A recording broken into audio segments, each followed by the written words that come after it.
25 lakhs. ఉండవయ్యో అయ్యయ్యో. అసలే budget నేను పెద్ద అమౌంట్ ఏదో చెప్పేశాడు. మంచి అనౌన్స్ చేశాడు, ఈ సినిమాకి తీసుకున్న రెమ్యునరేషన్ గిఫ్ట్ ఇస్తాడంట. అప్పుడే ఇంట్రెస్ట్ లెవెల్ బాగుంది. 25,000 అంటే ఎవరికి కావాలి? 25 lakhs అంటే నైట్ సో ఇప్పటికిప్పుడు స్పాంటేనియస్గా ఈ కథ ఏమిటో మీరు చెప్పాలి. పాత్రలన్నీ మీ కళ్ళ ముందు ఉన్నాయి. సో ఆ పాత్రలు ఎలా కలుస్తాయి? కాదు అనిల్, నువ్వు ఏదో అనుకున్నావు కానీ సైలెంట్ గా మైక్ ఎవరి దగ్గర ఉంది అక్కడ? అదే వాట్ ఆర్ యూ టాకింగ్? తీసేసుకున్నారు మైక్. కాదు, ఫస్టే మీరు చెప్పేస్తారా? అంటే అలా కాదు, మీరు కథ గెస్ చేయమన్నారు ఓకే. అంటే మీ కథ మొత్తం బయటకు వచ్చేస్తే ఏం ప్రాబ్లం లేదా? అంటే కథ బయట అడిగారు కదా పాపం. ఏం పర్వాలేదు. మీరు నిజంగా కథ మొత్తం గెస్ చేస్తే అసలు నేను మీకు సన్మానం చేసి నెక్స్ట్ పిక్చర్ రైటింగ్ టీంలో మీకు ఇచ్చేస్తా. వద్దులేండి, కథ అంతా రివీల్ చేయడం అంత పెద్ద బాగోదు. ఓకే.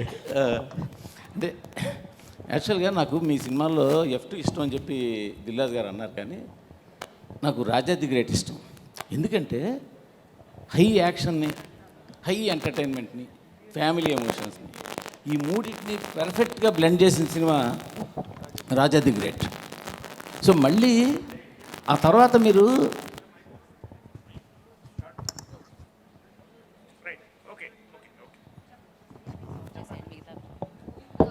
హలో, తర్వాత మీరు ఎంటర్టైన్మెంట్ చేస్తున్నారు కానీ యాక్షన్ కొంచెం వదిలేశారు.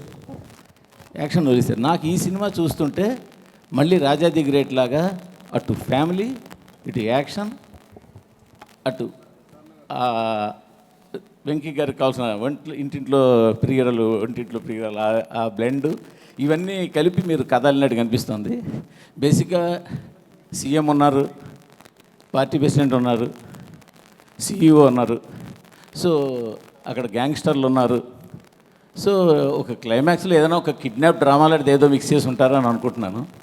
సో ఎక్స్ కాపుకి పిలుపు రావడం, ఎక్స్ కాపు వెళ్ళి సేవియర్ లాగా ఆ స్టేట్ గవర్నమెంట్ ప్రాబ్లమ్ని సాల్వ్ చేయడం, ఈ సాల్వ్లో ఇద్దరు హీరోయిన్లు ఆయన పక్కన ఉండి ఎంటర్టైన్మెంట్ చేయడం, ఇదన్నీ నేను అనుకుంటున్నాను.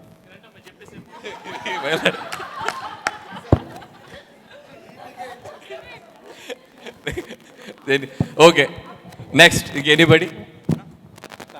అనిల్ గారు, చెప్పండి. అంటే ఈ క్రియేటివ్ ప్రాసెస్ అంతా యూజువల్గా మీది. మా క్రియేటివిటీ ఎలా ఉంటుందంటే ఒక్క 10-15 నిమిషాలు టైం ఇస్తా, పక్కకి వెళ్ళి మీకు కావాల్సిన వాళ్ళు ఒకళ్ళిద్దరికి ఫోన్లు చేసుకుంటే కథ అంతా వచ్చేస్తుంది. అందుకే మీకు ఆ టైం ఇవ్వకుండా మా ఎదురు కూర్చోబెట్టుకున్నాం. ప్రాబ్లం ఏంటంటే వెంకటేష్ గారేమో సినిమాల్లో కథలు ఉండాలి, మీ దాంట్లో ఏమో కథల కంటే కూడా ట్రీట్మెంట్, ఎంటర్టైన్మెంట్ ఎక్కువ. కాబట్టి ఇది పెద్ద టెస్ట్ మాకు ఇది. నాకు అనిపిస్తుంది ఏంటంటే వెంకటేష్ గారు, మీనాక్షి గారు ఎక్కడో సంథింగ్ ఏదో కొలీగ్స్ అయి ఉంటారు. వీళ్ళిద్దరు మ్యారేజ్లో ఆ అమ్మాయి, వీళ్ళిద్దరు హ్యాపీ మ్యారేజ్లోనో ఎందులోనో ఉంటుండగా ఆ అమ్మాయి ఈయన అక్కడ ఫ్లాష్ బ్యాక్లో వదిలేసిన ఒక ప్రాబ్లమ్ను తీసుకొచ్చి వీళ్ళ ఇద్దరి మధ్యలోకి వచ్చి కూర్చుంటుంది అనుకుంటున్నాను నేను. ఆ అమ్మాయి వచ్చిన ప్రాబ్లమ్స్తో, ఆ అమ్మాయితో పాటు ఆ అమ్మాయి ఆయన గతం తాలూకు ప్రాబ్లమ్స్ తీసుకురావడం, అవన్నీ ఎలా సాల్వ్ చేస్తారన్న స్టోరీ అనుకుంటున్నాను. Super, first 2 super. నెక్స్ట్ నేను ఒకటి అడుగుతా మిమ్మల్ని. సార్ మేము అడిగింది ఒకటి చెప్పి మీరు అడగండి సార్. అదే చెప్తా. మేము అడిగిన దానికన్నా ఏదో ఒకటి చెప్పి అడగండి. భగవంత్ కేసరిలో జైలర్ చచ్చిపోతే ఎస్ఐ చచ్చిపోయినట్టు బ్రేకింగ్ వేసిన అనిల్ రావుపూడి ఈ సినిమాలో పక్కన IPS ఆఫీసర్ని పెట్టుకొని అట్లాంటి తప్పులు చేయకుండా ఈ సినిమా తీస్తున్నారా? మీరు ఇంకా మర్చిపోలేదు అది. అసలు సమస్యలు ఎందుకు? అసలు ప్రపంచంలో ఎన్ని సమస్యలు ఉన్నాయి సార్, ఎన్ని సమస్యలు ఉన్నాయి నాకు అర్థం కాల. ఇదే సినిమా మీరు కాదు, న్యూస్ బులెటిన్ లో జైలర్ బదులు ఎస్ఐ రాసావంట, అది మర్చిపోరా మీరు? 1 year అయింది సార్ మూర్తి గారు. అదేంటి, అది నా తప్పు కూడా కాదు, కింద జైలర్ బదులు ఎస్ఐ రాశారు, ఆయన ఇంకా గుర్తుపెట్టుకుని అడుగుతున్నారు. My God.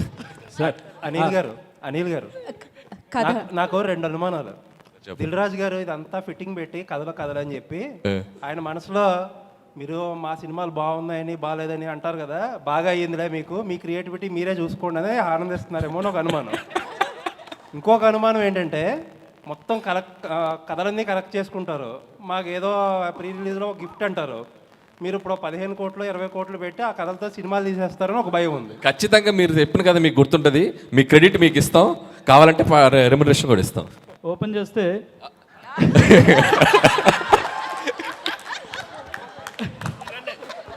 నెక్స్ట్ షాట్ చెప్పండి ఒకసారి. అదే సాయి కుమార్ గారు ఎలివేషన్తో మీరు వస్తారు. అప్పట్లో ఒకడు ఉండేవాడు పోలీసు, ఇలా ఉండేవాడు, ఇలా గంభీరంగా ఇలా ఉండే, ఆయన కొడితే ఎక్కడెక్కడ వెళ్ళిపోతారని ఒక ఎలివేషన్ వస్తుంది. ఎలివేషన్తో మీరు వస్తారు.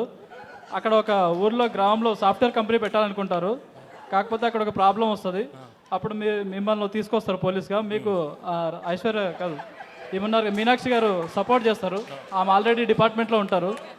సపోర్ట్ చేసిన తర్వాత మీరు ఎలాగో ఎక్స్ గర్ల్ ఫ్రెండ్ కాబట్టి మీ మధ్యలో మళ్ళీ ఆమె వస్తారు.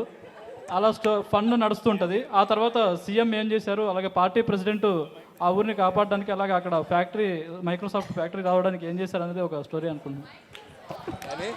కాదు, తెలుగు ఫిల్మ్ ఇండస్ట్రీలో ఒకరు కథ చెప్తుంటే లైవ్ పర్ఫార్మెన్స్ చేసింది ఇదేనేమో. మీరు కథ చెప్తుంటే మీ ముందు పాత్రలు కదులుతున్నాయి, మీరు గమనించారా లేదో. సంక్రాంతికి వస్తున్నాం 2025, 26, 27 వరకు వచ్చేస్తాయి కథలు. Thank you. అనిల్ గారు సార్ మీరు ఎమ్మెల్యే అవుతారనుకుంటే సీఎం అయ్యారు సార్, కంగ్రాచులేషన్స్. సో నీకేమనిపించిందమ్మా? అదే చెప్తున్నాను.